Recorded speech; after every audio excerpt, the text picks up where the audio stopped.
എല്ലാവർക്കും ക്ലേസ് കിച്ചണിലേക്ക് സ്വാഗതം. ഇന്ന് ഞാൻ തയ്യാറാക്കുന്നത് ചീരത്തോരനാണ്. ചീരത്തോരൻ നമുക്ക് വളരെ എളുപ്പത്തിൽ തയ്യാറാക്കിയെടുക്കാം. അപ്പോൾ നമുക്ക് വീഡിയോയിലേക്ക് പോകാം. ഇവിടെ ഇപ്പോൾ ഞാൻ ഒരു കെട്ട് ചീരയാണ് എടുത്തിട്ടുള്ളത്. ഈ ചീര അരിഞ്ഞു കഴിയുമ്പോൾ ഏകദേശം ഒരു 4 കപ്പോളം നമുക്ക് കിട്ടും. അപ്പോൾ ആദ്യം ചീര നല്ലോണം കഴുകി വൃത്തിയാക്കി നമുക്ക് അരിഞ്ഞെടുക്കാം. അരിഞ്ഞെടുത്തപ്പോൾ ഏകദേശം ഒരു 4 കപ്പോളം നമുക്ക് കിട്ടിയിട്ടുണ്ട്. 4 കപ്പ് ചീരയ്ക്ക് 1 കപ്പോളം തേങ്ങ ചിരണ്ടിയതെടുക്കണം. അപ്പോൾ തേങ്ങ ചിരണ്ടിയതിൻ്റെ കൂടെ പച്ചമുളക്, ഇവിടെ ഞാൻ കാന്താരി മുളകാണ് എടുത്തിട്ടുള്ളത്.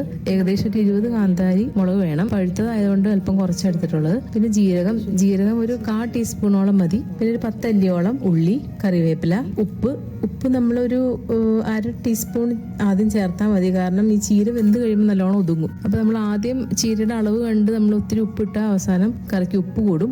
അപ്പോൾ അതുകൊണ്ട് ആദ്യം അളവ് അല്പം കുറച്ചിട്ടിട്ട് പിന്നീട് ആവശ്യമുണ്ടെങ്കിൽ നമുക്ക് ചേർത്താൽ മതി. ഇവിടെ ഇപ്പോൾ ഞാൻ ഏകദേശം ഒരു 1/4 ടീസ്പൂണോളം ഉപ്പ് ചേർത്തു. പിന്നെ അല്പം ഒരു 1/4 ടീസ്പൂണോളം മഞ്ഞൾപ്പൊടിയും ചേർത്ത് നമുക്ക് മിക്സിയിൽ ഇതൊന്ന് ഒതുക്കിയെടുക്കാം. അപ്പോൾ നമ്മളിത് ഒതുക്കിയെടുത്തു. ഇനി പാൻ അടുപ്പത്ത് വെച്ച് ചൂടായി കഴിയുമ്പോൾ ഏകദേശം ഒരു 2 ടേബിൾ സ്പൂണോളം വെളിച്ചെണ്ണ ഒഴിക്കുക. എണ്ണ ചൂടായി കഴിയുമ്പോൾ ഒരു 1.5 ടീസ്പൂണോളം കടുക് ഇടാം. കടുക് നല്ലോണം ഇടണം. അല്പം കറിവേപ്പിലയും ഇടാം. കടുക് പൊട്ടി കഴിയുമ്പോൾ മീഡിയം ഫ്ലെയിമിൽ വെച്ച് നമുക്ക് ആദ്യം അരിഞ്ഞു വെച്ചിരിക്കുന്ന ചീര ചേർക്കാം. അതിന് മീതെയായിട്ട് ഒതുക്കി വെച്ചിരിക്കുന്ന തേങ്ങയും ചേർത്ത് മീഡിയം ഫ്ലെയിമിൽ മൂടി വെച്ച് ഒരു 5 മിനിറ്റ് വേവിക്കാം.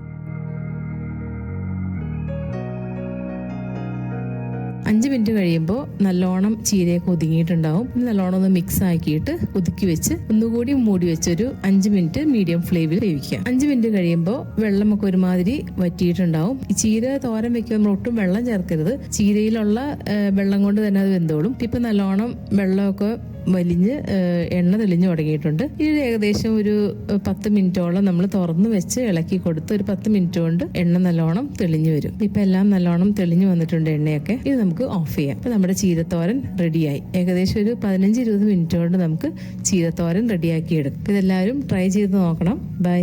Thank you.